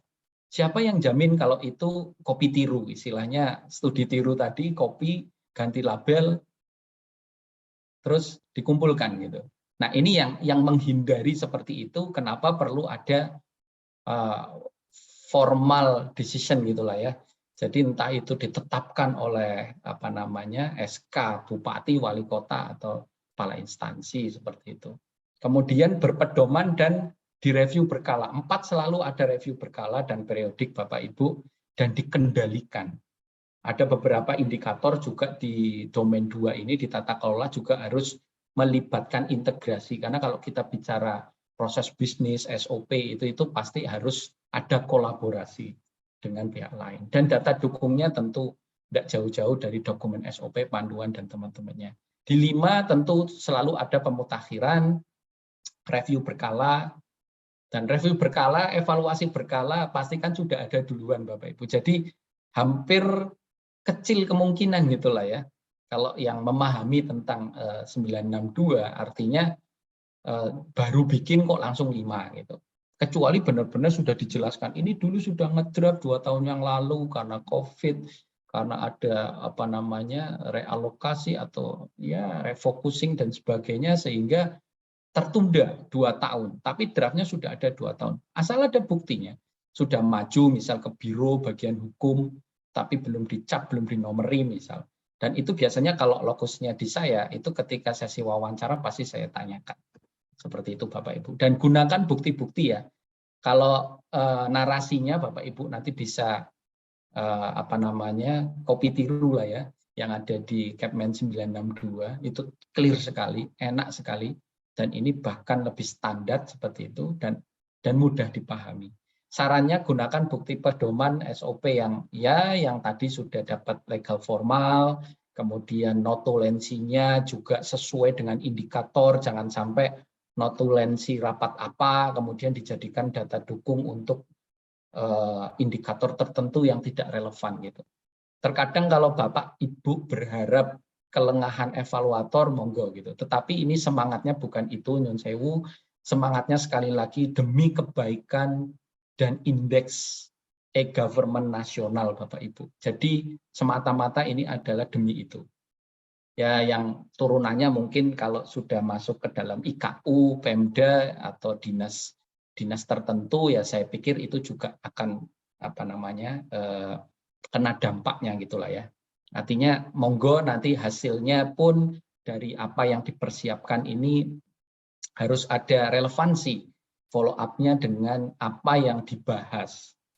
Karena kemarin saya sendiri di logo saya beberapa saya temukan dan beberapa teman-teman juga melaporkan gitu ya, karena kami ada paguyuban juga evaluator eksternal yang ada di Jogja, misal di Surabaya, di Jakarta, di Sumatera, di Bali, di Sulawesi, Kalimantan seperti itu tuh ya tadi menemukan kurang lebih tidak relevan. Jadi rapate opo untuk membuktikan apa seperti itu. Nah, itu perlu diperhatikan. Kenapa hari ini repositori itu juga sangat penting. Nanti mungkin bisa dibahas. Kemudian hindari menarasikan tanpa data dukung yang jelas. Ya. Karena kalau bicara tata kelola nanti butuhnya tentang pedoman apa yang dilampirkan pedomannya tidak relevan. Itu jangan sampai. Ini domain baru, ini yang mungkin agak nanti kalau layanan saya pikir sudah katam semua lah ya. Karena Indonesia itu bicara aplikasi itu udah jagoan lah. Karena programmer di mana-mana juga sudah ada gitu.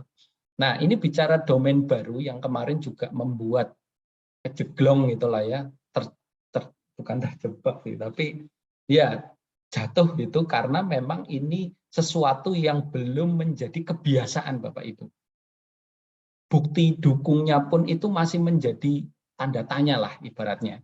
Waduh, manajemen ini buktinya apa ya? Kalau sudah menjalankan, kenapa ini nilainya tetap rendah gitu. Pertama, konsep manajemen tentu ada perencanaan Bapak Ibu. Bapak Ibu pun sudah menjalankan, selama ini saya sudah menjalankan audit, saya sudah pegang sertifikatnya, kok masih satu gitu. Karena Bapak tidak masuk proses auditnya, manajemennya semua itu yang ada 10 atau berapa ya, 11, 12 gitu, itu belum ada perencanaan yang berkesinambungan. Dan itu masuk dalam peta rencana. Tadi kalau kita bicara runtuh dari kebijakannya harus ada di peta rencana. Atau minimal di RKPD atau mungkin kalau RPJMD terlalu tinggi ya, maksudnya definisinya tidak sangat spesifik gitu. Tetapi itu memang harus tercantum di sana sebagai bagian dari komitmen manajemen proses. Yang kedua terprogram. Jadi kalau sudah terencana ada pedomannya. Gitu. Pelaksanaannya juga harus sesuai dengan perencanaan. Jadi yang direncanakan apa, yang dilaksanakan apa. Kalau belum berpedoman, ya boleh di situ. Tapi kalau sudah berpedoman, nanti ada di level 3. Jadi pedomannya dihadirkan, dijalankan. Dan kalau di beberapa, kalau di indikator yang audit, itu harus dilakukan oleh auditor internal. Tadi teman-teman di Kabupaten Bantul sudah memberikan contoh yang baik, saya pikir ada SK-nya. Nah ini harus orang IT bukan, bisa kombinasi, bisa campuran dari teman-teman inspektorat misal. Seperti itu. Nah nanti baru di tahapan berikutnya itu, kalau bicara audit ya, kalau manajemen mungkin penerapan secara menyeluruh dan adanya review.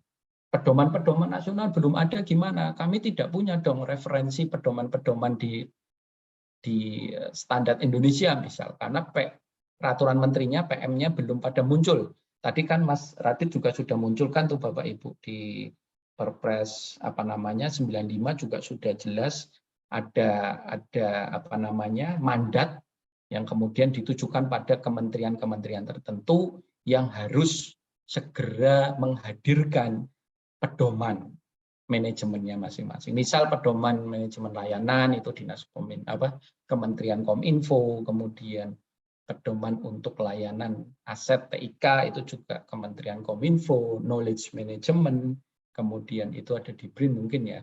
Kalau change management itu ada di PAN-RB dan seterusnya. Seperti itu. Termasuk audit. Tadi beberapa memang masih bentuk draft, Pak. Karena ada transisi dari BPPT yang melebur menjadi BRIN ini juga secara struktural mungkin masih ada penyesuaian-penyesuaian ya. Jadi perlu ditata, mungkin masih menata juga. Apalagi ini COVID masih berlangsung sehingga ya mudah-mudahan berdoa semua hari ini. Ini kan cukup banyak pesertanya tadi sampai 100 orang, kalau berdoa semua saya pikir doa kita makbul gitulah ya, supaya SPBE semua daerah ini baik. Perbaikan implementasinya juga harus direview secara periodik. Saya pikir manajemen ini memang tantangan yang menarik dan perlu menjadi concern semua pihak. Jadi tidak hanya bicara masalah balik lagi ke pelaksana, tetapi juga pengambil kebijakan, pengambil keputusan. Karena prinsip manajemen itu komitmen. Kalau tidak ada komitmen menjalankan, itu menjadi keteraturan, menghilangkan SOP by person gitu ya.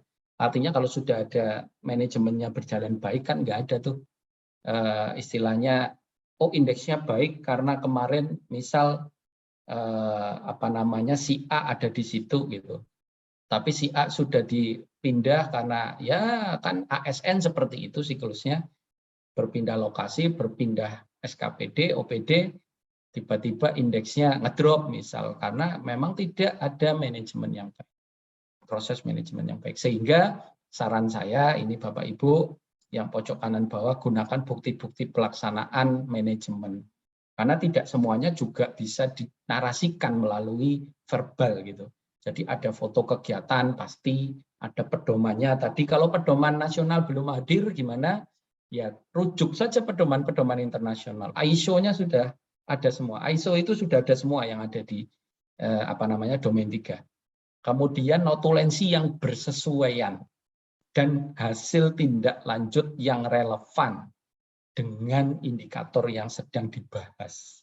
Karena kemarin banyak sekali yang gesek lah ya. Kemudian hindari narasi. Balik lagi tadi menarasikannya ini memang butuh membiasakan gitulah ya. Ya kan itu bisa dibaca sendiri, bisa dilihat, iya gitu. Tetapi aturannya ini memang seperti itu. Supaya apa? Supaya dokumen ini nanti bisa menjadi nyun sewu, warisan Bapak Ibu sekalian yang menjadi tim koordinasi SPBE untuk tim berikutnya.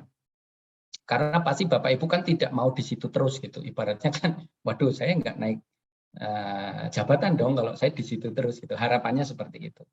Itu nggih Bapak Ibu, ini yang terakhir saya pikir layanan juga sudah sangat paham semua, belum terselenggara, baru satu arah, layanannya ada kapabilitas interaksi, ini sudah paham semua lah. Saya pikir di domain yang terakhir ini, domain 4 sudah sangat clear, hanya ada tambahan dibandingkan yang Permen-PAN 5 itu sebenarnya lebih ke analitika data. Sangat disayangkan banyak aplikasi yang hanya untuk entry data. Itu saya masih temukan. Di lokus saya pun masih saya temukan tidak ada grafik yang fungsinya untuk mengedukasi atau untuk memberikan insight kepada pimpinan. Data menjadi informasi, informasi harusnya menjadi knowledge. Itu nih Bapak Ibu. Knowledge itu yang harusnya mulai dikonsum oleh pimpinan, oleh stakeholder seperti itu. Dan 45 saya pikir sudah sangat ini, kami layanannya sudah paripurna, sudah perfect, nggak ada penambahan kapabilitas. Saya kok punya keyakinan enggak ya, ketika kita punya mindset inovasi gitu, enggak ada yang enggak bergerak gitu. Kalau misal fitur itu kapabilitas tidak dikembangkan, integrasinya tidak ditambah, minimal itu menambah sebarannya. Oh ini harus menjangkau lebih luas lagi misal. Ada contoh kemarin kalau di DIY misal ada sebuah layanan publik yang yaitu kapabilitasnya memang untuk layanan itu sudah itu mentok gitu. Tapi jangkauannya diperluas, harusnya bisa gitu. Tidak hanya di daerah tertentu, di 2 kabupaten atau 3 kabupaten kota, harusnya 5 kabupaten kota bisa menyangkup semua. Misal seperti itu Bapak Ibu, dan ini saran saya gunakan video sekali lagi. Ini lebih praktis, upload di link yang accessible, kemudian berikan narasi di setiap klaim level. Karena tidak jarang Bapak Ibu menyantumkan video, nyun sewu bahasa saya itu bertele-tele. Ada yang mencantumkan video iklan layanan masyarakat, sudah di-download hampir setengah giga gitu, disetel isinya iklan layanan masyarakat gitu. Jadi kadang ya setengah kecewa atau gimana gitu. Tetapi ketika dikonfirmasi itu pun tidak mampu menarasikan, menjelaskan level kematangan yang ada gitu. Maksudnya kalau 4 berarti Bapak Ibu harus jelaskan tuh di video. Ini loh bukti interaksinya, ini bukti transaksinya, ini ada analitika datanya, ada grafik yang dikonsumsi nanti oleh Pak Kepala Dinas, Pak Sekda, Pak Bupati dan seterusnya. Klaim per level harus dijelaskan di video. Kalau menggunakan video, usahakan kalaupun mau pakai backsound biar nggak ngantuk gitu ya, jangan gunakan backsound yang lebih kencang dibandingkan yang ngomong. Dan kalau bisa itu pointernya itu juga sesuai dengan apa yang dibicarakan. Jadi saya menemukan ada video yang sudah backsound-nya kenceng banget, tidak ada pointernya, hanya klik-klik, bingung. Klaimnya 4, 5. Dan itu yang tadi saya sebut bertele-tele Bapak Ibu. Oke, mungkin itu pesan saya untuk data dukung Mas Radit. Ya, Ada terima kasih, banyak Pak. mungkin yang perlu didiskusikan. Oke, monggo. Oke, terima kasih Pak Nanang atas ini ya, panduan tata cara pengisian evaluasi SPBE ya. Nah, mungkin ini tadi Bapak Ibu yang mungkin agak roaming, mungkin Pak Tika hanya melihat PPT. Nah, ini saya ingin memberikan apa yang tadi dimaksud Pak Nanang secara realnya ya. Nah, ini tadi Pak Nanang cerita di DIY. Jadi kalau dari saran dari kami, Bapak Ibu, itu baiknya Bapak Ibu sekarang udah membuat sebuah drive, mau taruh di mana ya, terserah saja. Yang penting buat sebuah drive yang bisa diakses secara online ya, oleh seluruh OPD gitu ya. Jadi nanti isinya itu ada 47 subfolder ya. Jadi di sini ada 4 domain. Nah, di sini kita buka domain layanan misalkan ya, salah satu aja, kemudian aspek pelayanan. Nah, jadi per indikator itu Bapak Ibu bikin subfoldernya ya, seperti itu. Di mana nanti dari masing-masing subfolder ini berisi bukti dukung untuk nanti evaluasi di tahun 2022 ini gitu ya. Nah, ini better persiapkan dari sekarang Bapak Ibu. Misalkan kita buka layanan kepegawaian nih. Nah, di sini ada form penjelasan dan folder bukti dukung. Ketika diklik bukti dukungnya, tadi pesan Pak Nanang ada notulen ya. Nah, kita lihat di sini. Tapi nah, di sini ada undangan rapatnya gitu ya. Jadi saya nggak bisa supaya nggak terlalu detail karena ini sifatnya rahasia Bapak Ibu. Jadi ada undangan rapatnya, foto rapatnya, notulen rapatnya, kemudian dokumentasi sistemnya itu semua ditaruh di dalam drive tersebut Bapak Ibu, ditaruh di drive per indikatornya gitu ya. Nah, di sini ada foto review aplikasi Simpaknya, ada notulen hasil diskusi rapatnya, kemudian ada undangannya, kalau bisa ada presensinya juga nggak apa-apa. Seperti itu Bapak Ibu. Nah, kemudian tidak hanya sekedar memberikan berupa notulen ataupun foto, tapi juga ada sebuah file doc, file Word ya, yang memberikan penjelasan atas indikatornya tersebut gitu ya. Jadi di sini ngeklaim level 5 nih gitu ya. Ya udah dijelaskan aja mulai dari kenapa dia mencapai level 2. Nah, sertakan bukti level 2 dulu kan. Nah, kenapa dia level 3 sertakan. Ada narasi, ada screenshot-nya per level Bapak Ibu. Ini level 2 screenshot-nya ini. Aduh, sebentar. Level 2 screenshot-nya ini ya. Level 3 screenshot-nya ini. Level 4 bukti integrasinya ini. Nah, ada API-nya gitu ya. Kemudian ada kegiatan Monef-nya. Nah, tertuang di file PDF mana ya tadi dilampirkan aja linknya Bapak Ibu. Seperti itu. Nah, mungkin karena sifatnya rahasia saya nggak bisa terlalu menjelaskan detail ya apa bukti dukung per masing-masing indikator nih saya open yang hanya sifatnya umum aja gitu ya. Nah, ini punyanya Pemda atau Provinsi DIY ya Bapak Ibu. Jadi apa yang tadi dipaparkan Pak Nanang itu maksudnya seperti ini Bapak Ibu. Nah, mungkin Bapak Ibu sekarang bisa pakai drive manapun, misalkan mau pakai Dropbox atau pakai OnCloud, pakai Google Drive itu silahkan. Terus bikinlah sebuah folder tadi ya, mulai dari 4 folder domain, kemudian ada subnya lagi 7 aspek layanan SPBE, dalamnya lagi ada 47 indikator SPBE. Dan di dalamnya ada satu file Word yang menjelaskan indikator tersebut dan ada juga folder yang berisi bukti dukung. Jadi ketika nanti evaluasi dengan evaluator eksternal itu sudah siap gitu ya, bukti dukungnya udah ada gitu. Kemudian tinggal submit aja ke sistem gitu Bapak Ibu. Nah, ini untuk menjawab tadi ya pertanyaan dari rekan-rekan di daerah mana tadi? Diskominfo Kabupaten Pati ya, kemudian Pacitan seperti itu ya. Nah, itu contoh. Nah, biasanya klien kami juga sudah kami bantu juga untuk dalam memberikan bukti dukung. Jadi kami keliling OPD tuh Bapak Ibu. Keliling OPD yang terkait layanan koordinator. Nah, itu kami bantu juga surveikan dan bantu juga menarasikan. Cuman yang menginputkan nanti tetap dari teman-teman bagian organisasi atau di Diskominfo. Biasanya seperti itu kami Bapak Ibu. Nah, di sini juga udah ada klien existing kami ya seperti di Klaten, ada dari Klaten, kemudian dari Banyuwangi, dan dari Mandailing Natal juga sudah. Nah, Seperti itu Bapak Ibu biasanya yang kami lakukan dalam pendampingan evaluasi SPBE ya. Nah, ini bisa dilakukan secara mandiri juga oleh Bapak Ibu tadi ya. Jadi mulai sekarang kita tertib dalam mengarsipkan kegiatan SPBE Bapak Ibu ya tadi. Ketika besok ada rapat koordinasi SPBE, ya udah itu kan sesuai indikator 17, ya udah kita upload aja gitu. Kemudian ada terkait agenda satu data, oke, berarti diupload ke filenya tadi, notulennya, bukti fotonya diupload ke indikator manajemen data gitu ya. Kemudian ada misalkan kegiatan Monef layanan SIPD, misalkan itu layanan dari kementerian pun tetap perlu dievaluasi Bapak Ibu. Jadi misalkan kita melakukan evaluasi nih SIPD kekurangannya apa ya gitu ya. Jadi dalam rapat itu kita buat poin-poin kekurangan dalam SPD, mana saja sih yang menjadi kekurangan dalam menunjang kebutuhan bisnis proses di daerah Bapak Ibu sekalian gitu ya.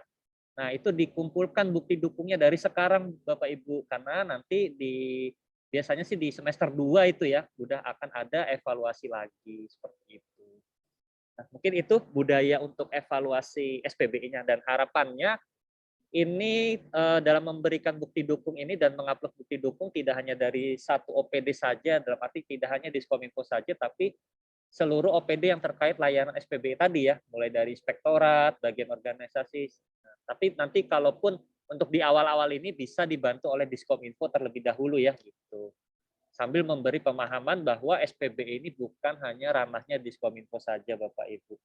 Nah, mungkin itu saja dari saya. Untuk pertanyaan Bapak Ibu yang mungkin belum sempat terjawab, nanti akan kami follow up melalui WA dan email ya Bapak Ibu, karena ini sudah mendekati waktu sholat zuhur untuk di daerah Jogja. Jadi mungkin saya rasa dari Digitama sendiri nih sudah cukup. Kalau dari Pak Nanang atau Bu Ida ada yang mau ditambahkan lagi atau sudah cukup juga? Mas, Cukup ya, Pak Nanang? Sudah? Cukup kalau sudah Oke, tidak ada ya. pertanyaan. Ya, gitu. Jadi mohon maaf Bapak Ibu apabila ada pertanyaan yang belum terjawab di webinar kali ini, nanti akan kami follow up sesegera mungkin melalui WhatsApp dan email. Harapannya juga bisa kita agendakan Zoom secara internal ya dengan OPD Bapak Ibu sekalian nantinya. Nah, untuk itu terima kasih atas partisipasi Bapak Ibu dalam menghadiri webinar Digitama. Harapannya apa yang kami berikan ini bisa menjadi petunjuk atau pedoman bagi OPD daerah Bapak Ibu sekalian dalam mengimplementasikan SPBE. Memang dari kami kemarin konsepnya bukan lebih ke memberikan teori yang banyak ya, tapi lebih ke sesi curhat seperti ini aja, dan best practice-nya gimana sih gitu. Karena kami berpikir kalau jelasin teori itu sebenarnya sudah ada di YouTube-nya Kemenpan RB Pak, udah resmi di situ. Jadi kami lebih ke sesi sharing seperti ini aja. Nah, seperti itu, kurang lebihnya mohon maaf. Wassalamualaikum warahmatullahi wabarakatuh. Waktu dan tempat saya kembalikan ke Mas Miftah. Baik, terima kasih untuk Mas Radit selaku moderator yang telah memandu acara tadi. Jadi untuk sesi tanya jawab mungkin tadi sudah ya Mas Radit ya, karena ini kan kebetulan ada ini Mas, ada Doorpress saldo GoPay tadi. Berarti nanti kita pilih dari pertanyaan tadi ya, yang di chat tadi ya. Iya, silakan Mas. Oke. Berarti nanti untuk Doorpress-nya kami infokan setelah acara, dan kami akan pilih dari penanya yang sudah menanyakan di chat tadi. Kebetulan memang seluruh pertanyaan ini kami rekap ya. Nanti bagi pertanyaan-pertanyaan yang belum terjawab akan kami sampaikan via WhatsApp ataupun email. Untuk selanjutnya mungkin ini sebelum ditutup acaranya, ini ada mungkin sedikit informasi dari Digitama, mungkin ke slide yang tadi Mas. Ya, kebetulan kami mempunyai layanan atau produk yaitu terkait workshop evaluasi SPBE. Jadi informasi ini kami sampaikan kepada seluruh peserta yang hadir. Barangkali ada yang berminat begitu untuk workshop evaluasi SPBE, nanti bisa kontak ke kami begitu.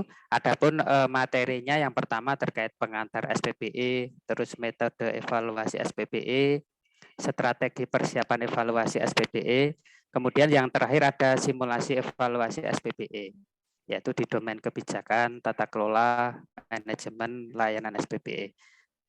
Untuk workshop ini durasinya 2 hari, bisa dilakukan secara offline ataupun online. Untuk yang slide selanjutnya, Mas Radit.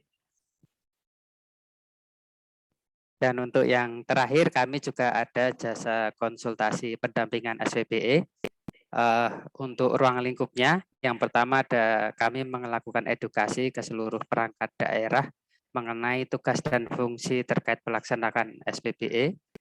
Kemudian untuk yang kedua, kami melakukan asesmen terhadap kondisi SPBE yang meliputi seluruh domain. Terus yang ketiga, penyusunan dokumen hasil asesmen yang siap untuk evaluasi eksternal. Output dari ini adalah laporan yang berisi dokumen penilaian internal SPBE. Untuk durasinya sendiri sekitar 1 bulan. Mungkin itu saja dari informasi dari Digitama yang mungkin dapat kami sampaikan. Untuk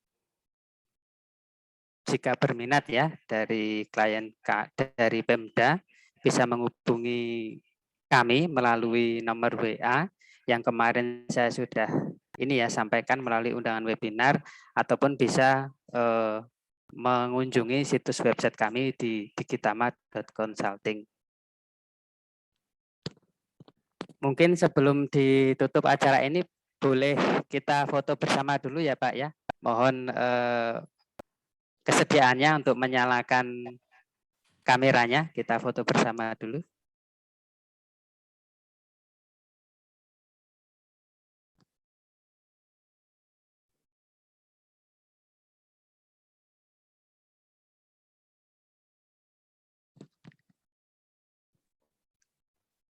Baik, saya hitung ya. 1, 2, 3. Ya, terima kasih Bapak Ibu sekalian atas partisipasinya. Semoga ilmu ini bermanfaat, jangan bosan nanti kalau kami ada webinar berikutnya. Insya Allah kami di bulan April nanti terkait audit SPBE. Dari saya cukup sekian. Ada salah kata mohon maaf. Wassalamualaikum warahmatullahi wabarakatuh. Waalaikumsalam. Waalaikumsalam warahmatullahi wabarakatuh. Terima kasih Bapak Ibu sekalian. Terima kasih.